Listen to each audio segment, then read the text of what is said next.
future, if there is a problem. Keep your guys in line, mate, okay? Oi, get across. Halo teman-teman, selamat datang kembali di Mr. Film.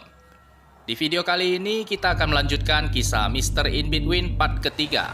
Sekilas balik di episode sebelumnya kita telah menyaksikan bagaimana Ray diculik Dev dan dibawa ke dalam hutan untuk dihabisi oleh Davros.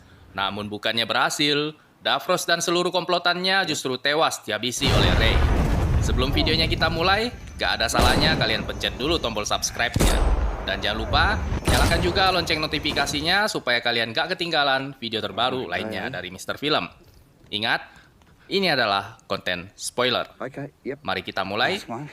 cerita season kedua. That's yours. Selain berprofesi sebagai seorang pembunuh bayaran, Dev juga mengelola sebuah sasana tinju. Semenjak nyawanya diampuni oleh Ray, Dev kini semakin akrab dengannya. Dia bahkan meminta kepada Ray untuk ikut melatih murid-muridnya. Alright, and just keep it nice and friendly and we'll... Alright, so what we'll do is... Di antara murid-murid Dev yang rata-rata masih seumuran bocil itu, terdapat seorang anak perempuan yang cukup berbakat. Melihat potensi yang dimiliki oleh anak itu, Ray kemudian meminta kepadanya untuk benar-benar menyerangnya. How long you been doing this for? Did jiu-jitsu for a couple of years before this though. Oh, okay. Yeah, yeah, hang on. Dalam seketika Ray pun langsung jatuh terhempas ke lantai dan semua gerakannya terkunci oleh anak perempuan itu. Seketika pandangan Ray pun langsung menjadi gelap. Jangan panggil aku anak kecil, Paman. Ray terbangun dikelilingi murid-muridnya dan juga Dev yang sedang tersenyum memandanginya. Okay, old man.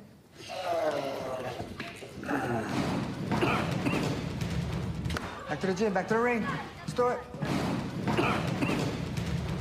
Pada keesokan harinya ketika mengantar Britney ke sekolah, putrinya itu berkata kepada Ray bahwa hari ini dia tidak ingin masuk sekolah. Ternyata Britney telah menjadi korban bully dari salah seorang temannya, dan dia merasa sangat malu kepada semua teman-temannya.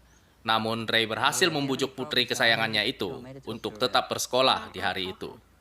What's she doing? Well, yeah, if you have any problems, darling, you just talk to your... Bye, love you. Have a good day, okay? Okay.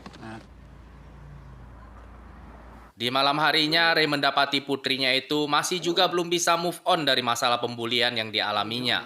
Britney kemudian menunjukkan kepadanya foto pembulian yang diposting oleh temannya itu di sosial media. Why does she hate me so much? I don't want people to be scared of me. You can't make people like you. Make it. Pada saat itulah Ray memberikan sebuah nasihat yang sangat berharga kepada putri kesayangannya itu. Ketika orang-orang sudah mulai bersikap kurang ajar kepada kita. Di saat itu juga kita harus bangkit untuk melawannya. Kita tidak boleh tinggal diam ketika orang-orang mulai memperlakukan kita dengan sikap yang kurang ajar. Ray kemudian berjanji kepada putrinya bahwa temannya itu tidak akan berani untuk mengulangi perbuatannya lagi. Okay? See if people don't respect you, huh? I promise you, okay? Peter. Your ones? Hidup pun kembali berlanjut. Pada suatu hari, Gary mengajak Ray untuk menonton pertandingan sepak bola. Di tengah-tengah pertandingan, Gary meminta bantuan kepada Ray supaya datang ke rumahnya dan memasang sebuah password di komputernya. Kebiasaan Gary yang suka coli setiap kali menonton bokep kini membuat rumah tangganya menjadi terancam.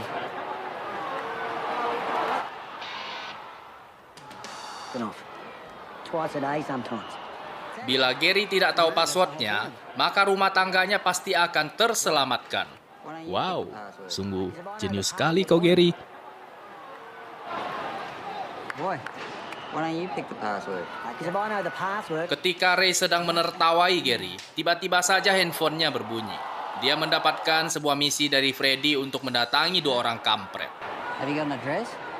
Setibanya di sana, Ray segera menyadari kekacauan yang sedang terjadi. Kedua orang kampret ini diperintahkan oleh Freddy untuk menghabisi seorang perempuan.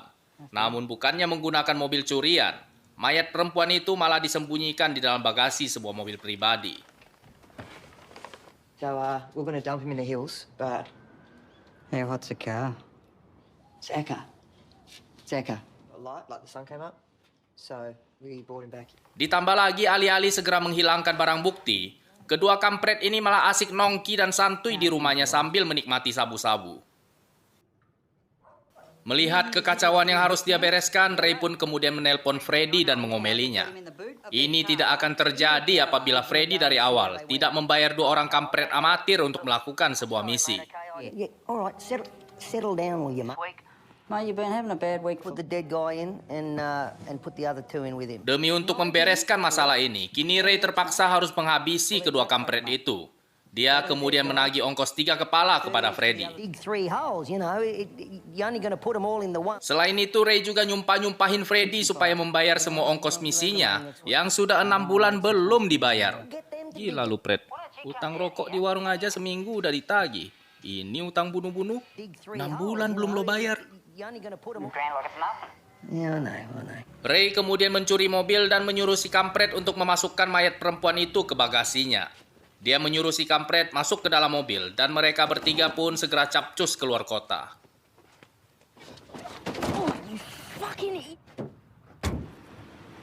Sepanjang perjalanan yang jauh bingit itu, salah satu kampret ngebacot gak berhenti-henti sehingga membuat si Ray merasa jengkel dan kemudian menyalakan radio mobil. Namun tiba-tiba, si kampret yang satunya lagi ngeluarin bom dan nyabu di kursi penumpang belakang. Ray pun kehilangan kesabarannya. Dia ngerem mendadak sehingga si kampret kepalanya pun kejedot ke sandaran kursi mobil. Dalam seketika keributan pun tak terelakkan. Si kampret yang merasa tidak terima segera ngeluarin pistol dan ingin meledakkan kepalanya si Ray. Chill out, man. Good one, buddy. Yeah, what are you gonna do about it? Namun si Ray sama sekali tidak kehabisan akal. Dia menghantamkan mobilnya ke sebuah pohon dan si kampret pun melayang menembus kaca depan mobil.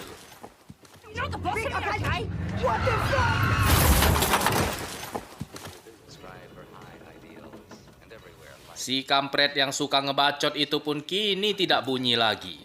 Di tengah nafas terakhirnya itu, dia sempat megangin tangannya si Ray yang hanya menatapinya dengan tatapan slow. Ray kemudian keluar dari mobil untuk memeriksa keadaan.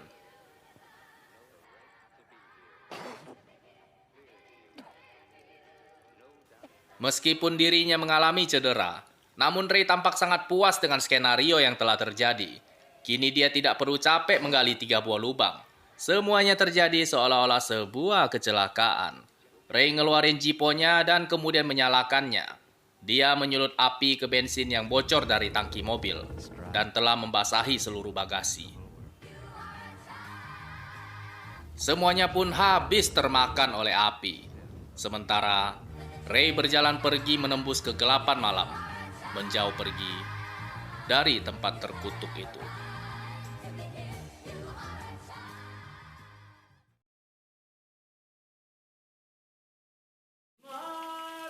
Pada keesokan harinya, Ray mendatangi Freddy untuk menagih janjinya.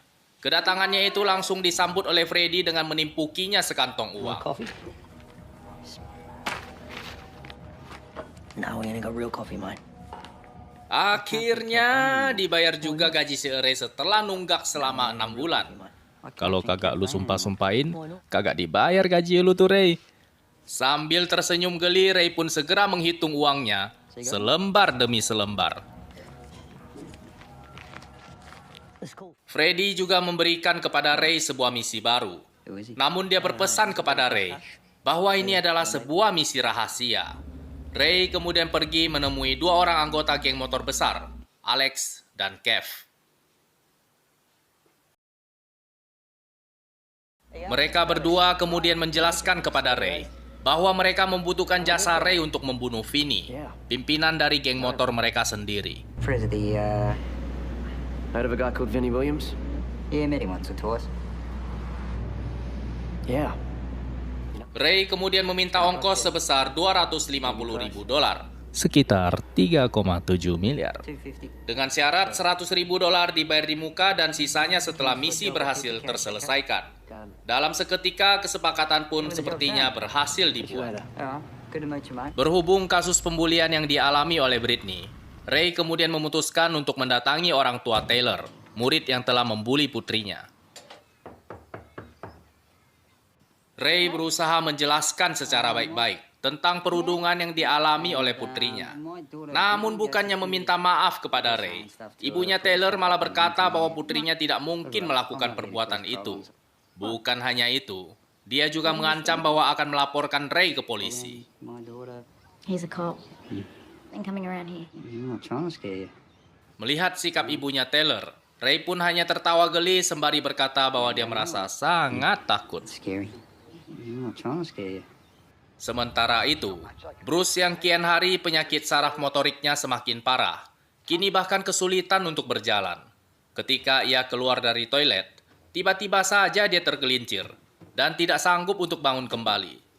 Bruce tergeletak di lantai WC selama berjam-jam lamanya, hingga akhirnya Ray datang ke rumahnya dan membantunya untuk berdiri.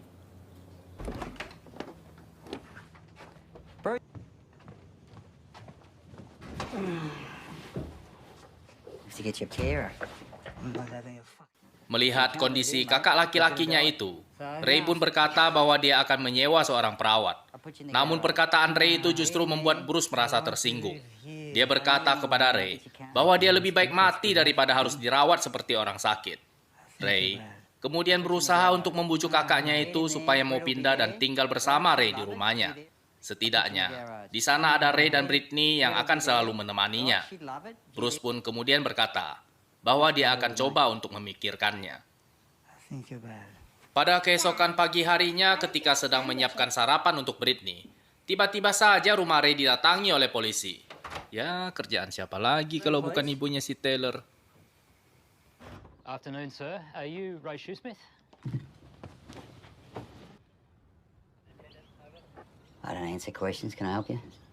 Okay, is there somebody here who can answer questions? Namun bukan si Ray namanya. Kalau tidak punya banyak akal. Mau apapun pertanyaan yang dilontarkan oleh polisi, si Ray cuman bolak-balik ngejawab, "Aku tak jawab pertanyaan." Sehingga membuat kedua polisi itu kebingungan dan langsung cabut dari rumahnya. Pada hari itu di Sasana Tinju, Ray pun memberikan sebuah tugas kepada murid kesayangannya. Muridnya itu mendatangi Taylor ke sekolah dan mengancam Taylor bahwa dia akan mencubit nyawanya apabila Taylor terus-terusan ngelanjutin ngebully si Britney. Dan dalam seketika itu juga masalah langsung terselesaikan. Pada malam hari itu, Ray menceritakan kepada Ellie tentang pembulian yang terjadi kepada putrinya. Ellie pun tampak sangat prihatin mendengar masalah pembulian ini. Sesekali dia melontarkan pertanyaan tentang masa kecil si Ray. I started crying. Yeah, she's alright now. Ray kemudian bercerita bahwa semasa kecil dia mengalami banyak sekali pembulian. Dia sering dipukuli oleh salah seorang temannya, dan itu berlangsung selama bertahun-tahun lamanya. I started crying. Otherwise people would walk all over you. Like I felt. Itu semua baru berhenti ketika Ray memutuskan untuk bangkit dan melawan.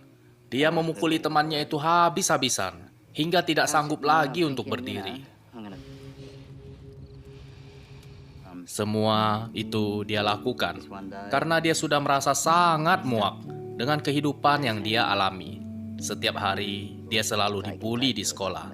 Ditambah lagi setiap kali pulang ke rumah, dia masih juga harus dipukuli oleh bapaknya. Kejadian itu menyisakan trauma yang sangat mendalam di hatinya. Dia bahkan pada suatu hari pernah berjalan menuju ke sebuah taman yang sepi. Di atas ayunan itu dia mengeluarkan sebuah pisau cukur dan kemudian memotong urat nadi tangannya sendiri. Namun, dia segera diselamatkan oleh orang-orang yang sedang melintas di taman. Semasa kecilnya, dia hidup penuh dengan rasa marah. Perasaan marah kepada dirinya sendiri. Pembulian yang dia alami menyisakan rasa sakit yang luar biasa mendalam, yang bahkan masih dia rasakan hingga sampai saat ini. Sambil meneteskan air matanya, Ray bercerita kepada Ellie.